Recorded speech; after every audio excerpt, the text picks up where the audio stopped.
এই কনকনে ঠান্ডার মধ্যে এত সকালে ওঠা আমার পক্ষে সম্ভব নয়, তাই একটু দেরি হয়ে যায়। 7টা সাড়ে 7টা নাগাদ উঠেই সংসারের কাজ লেগে পড়েছি। অবশ্য এর আগে মানে ফ্রেশ হয়ে হচ্ছে সোনাইকে খাইয়েছি, তোমাদের দাদাভাই আমি একটু চা খেলাম। তোমাদের দাদাভাই টিফিন করে কাজে চলে গেছে। বড় ওদিকে খাওয়া দাওয়া করে চলে গেছে, তাই আর চিন্তা নেই। সোনাইকেও খাইয়ে দিয়েছি। তো এইবার হচ্ছে আমি এখন সংসারের কাজগুলো এক এক করে করে করে নিচ্ছি। দুদিন আগে তোমাদের দাদাভাই জ্বালানি মানে জ্বালানি বলতে ওই বাঁশগুলো কেটে কেটে সব ছাদের ওপর রেখেছিল, বাথরুমের ছাদের ওপর। তো আমি সেগুলো আজকে নামিয়ে নিয়ে আসছি। দুদিন রোদ খেয়েছে ভালো, তো এবার হচ্ছে আমি নামিয়ে নিয়ে আসছি। কারণ আজকে হচ্ছে আমি রান্না করব মাটির উনুনে। আগের দিনের ভিডিওতে তোমরা দেখেছো আমি উনুনটাকে ভালো করে নিকিয়েছিলাম, আর উনুনের চারিপাশটা একটু নিকিয়ে দিয়েছিলাম। আর আজকে হচ্ছে আমি রান্না করব, তাই সকালবেলা একটা উনুনটা খুলে প্রণাম করে নিচ্ছিলাম যাতে আমার রান্নাটা ভালো হয়। সকাল থেকে যে পরিমাণে হাওয়া দিচ্ছে মনে হয় না যে এত মানে সুন্দরভাবে উনুনটা জ্বলবে, তবে দেখা যাক, চেষ্টা করব অবশ্যই। এদিকে আমি হাঁড়িটার পেছনে ভালো করে কাদামাটি মাখিয়ে নিয়েছি। প্লাস্টিকের বস্তাটা উনুনের পাশেই এনে রাখি, কারণ আমার নিতে সুবিধা হয় যাতে। তো হ্যালো বন্ধুরা, গুড মর্নিং। কেমন আছো তোমরা সবাই? আশা করছি যে যেখান থেকে আমার ভিডিও দেখছো সবাই খুব ভালো আছো, সুস্থ আছো। আমি উর্মি, আমার নতুন একটা ব্লগে তোমাদের সবাইকে জানাই অনেক স্বাগত, অনেক অনেক ভালোবাসা। সকালবেলা উঠেই দেখো আগামীকাল তো পরিষ্কার করে রেখেছিলাম উনুনের সামনেরটার উনুনটা। তো আজকে হচ্ছে উনুনটা জ্বালবো, যার জন্য ছাদ থেকে, বাথরুমের ছাদ থেকে হচ্ছে জ্বালানি নিয়ে এসেছি, কাঠ, শুকনো কাঠ। আর হচ্ছে কালকে তো একটু মানে ভেজা ভেজা ওয়েদার ছিল, শিশির করে বৃষ্টি পড়ছিল, আর সারা দিন পুরো ওয়েদার খারাপ ছিল। তো তার জন্য একটু ভেজা ভেজা হয়ে আছে। তো আমি কেরোসিন ইউজ করব, তার জন্য ধরানোর জন্য আমি ধরাতে পারবো না, তার জন্য আমি হচ্ছে কেরোসিন ব্যবহার করব। আর ওদিকে দেখো ওই যে জ্বালানি রেখেছি এক বস্তা, তো সেগুলো আস্তে আস্তে দেবো। তো চলো সারাদিনের ব্লগটা তোমরা কন্টিনিউ দেখতে থাকো, আশা করছি সবার খুব ভালো লাগবে। আর একটা কথা, যারা আমার চ্যানেলে নতুন হয়ে আছো অবশ্যই চ্যানেলটিকে সাবস্ক্রাইব করে দেবে, পাশে থাকা বেল বাটনটি অবশ্যই প্রেস করে দেবে। চলো, ভিডিও ভালো লাগলে অবশ্যই একটা করে শেয়ার করে দিও প্লিজ। তো চলো সারাদিন ব্লগটা দেখতে থাকো, আর আমরা সারাদিন কী করি না করি অবশ্যই শেয়ার করব। চলো।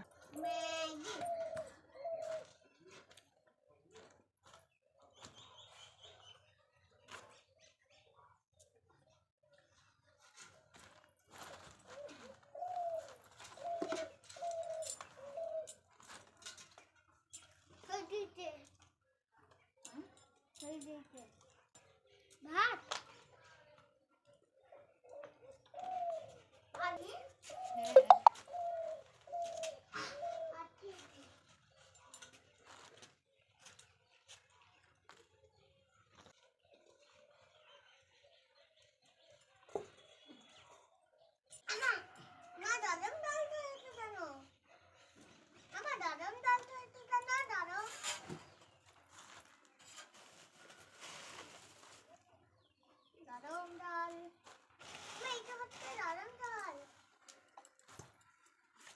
সুন্দর দারুন ডাল, আমার দারুন ডাল পেয়েছি ওইখানে।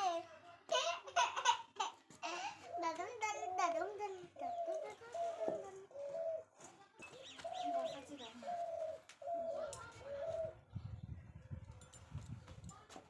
আমার এই জায়গাটা নিয়ে এটা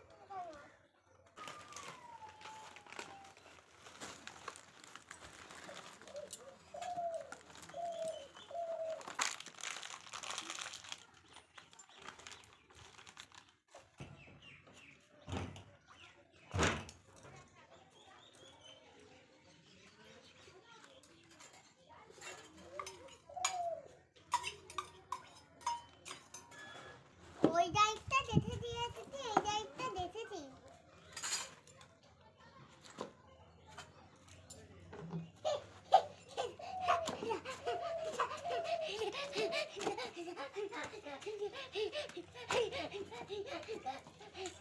বন্ধুরা উনুনের মধ্যে দেখো, উনুনের মধ্যে রান্না শুরু করে দিয়েছি। জানি না কতদূর কি হবে, এখন তো বেলা বেলা প্রায় 12টা বাজতে 10 মিনিট বাকি আছে। কতক্ষণ রান্না শেষ করতে পারি জানি না, তবে চলো এক এক করে রান্নাটা সারতে হবে। আর দেখি কতক্ষণ। ভালোই তো জ্বলছে এখন, দেখো ওই যে ভালোই জ্বলছে। আর সব কিছু হাতের কাছে আর কি জোগাড় করে নিয়েছি। মিক্সারে মশলাটা করে নিয়েছি, তারপরে সব কিছু রান্না সব কিছু জোগাড় করে নিয়েছি। এবার হচ্ছে চালটা ধুবো, ধুয়ে হাঁড়িতে দিয়ে দেবো, তারপর চলো। ছেলেকে বলেছিলাম আমি যে মাছের বাটিটা নিয়ে উনুনের কাছে রাখ ঢাকা দিয়ে।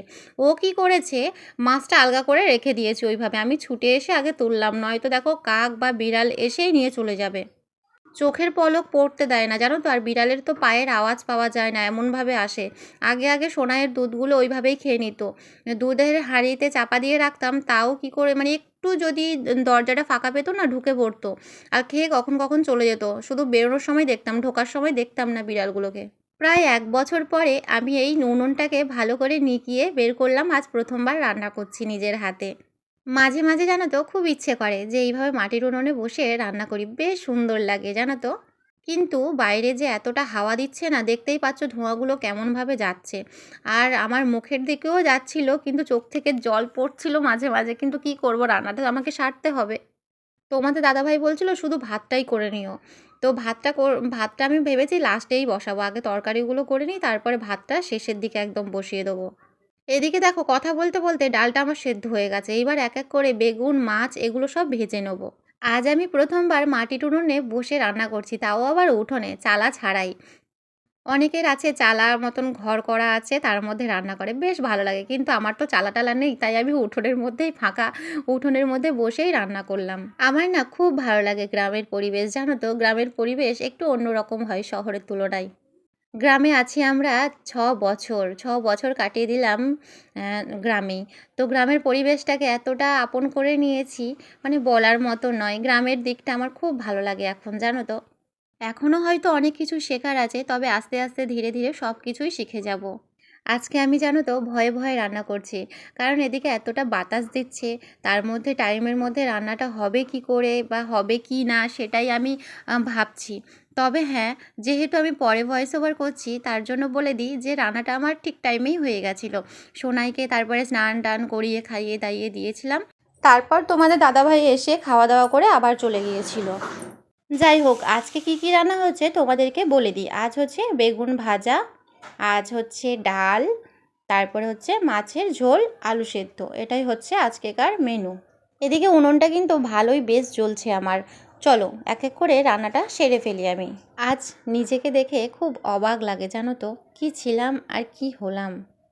যেই মেয়েটা বিয়ের আগে নিজের হাতে ভাত বেড়ে কোনো সময় খেত না, এক গ্লাস জল গড়িয়ে খেত না, সেই মেয়েটার জীবনেই আজ এতটা পরিবর্তন। নিজের হাতে রান্না করা, নিজের হাতে সব সংসারের দায়িত্ব নেওয়া, তার ওপর আবার মাটির উনুনে রান্না করো, ভাবতে পারছো কতটা চেঞ্জ। কথাই তো আছে, বাবা মা যতই গরিব হোক না কেন, তার মেয়ে কিন্তু বিয়ের আগে তার বাবার কাছে রাজকন্যার মতনই করে থাকে। কিন্তু বিয়ের পরে একটা মেয়ের জীবনে কতটা পরিবর্তন ঘটে সেটা তো দেখতেই পাচ্ছ। আসলে মেয়েদের জীবনটাই এমন। আমরা কিন্তু সব কিছুই পারি, তবে বাবার বাড়িতে থাকলে মারা আসলে করতে দেয় না আমাদেরকে ইচ্ছা করেই। কারণ জানে মারা যে মেয়ে তো বিয়ের পরে সেই শ্বশুরবাড়িতে গিয়ে করবেই কাজ, কেননা মেয়েকে একটু আরামেই রাখি। প্রত্যেক মার ভাবনা চিন্তাই এমনই থাকে। ঠিক আমার মায়েরও ঠিক তেমনই ছিল, আমাদেরকে কোনো দিন কাজ করতে দিত না। কিন্তু মেয়েদের বিয়ের পরে যখন তাদের একটা সংসার হয়ে যায়, সংসারের দায়িত্ব তাদের কাঁধে পড়ে যায়, তখন কিন্তু তারা সব কিছু এক করে শিখে যায়। সংসারের প্রতি জানো তো একটা অন্যরকম মায়া জন্মে গেছে, যেটা আমি কখনোই কোনো দিনই চেষ্টা করলেও ছাড়তে পারবো না। তো বন্ধুরা, রান্নাবান্না কমপ্লিট হয়ে গেছে, দেখো সব কিছু রেখে দিয়েছি খাটের নিচে। এখন হচ্ছে ছেলেটাকে স্নান করাবো, ছেলেটাকে তেল মাখাবো, তারপর স্নান করাবো।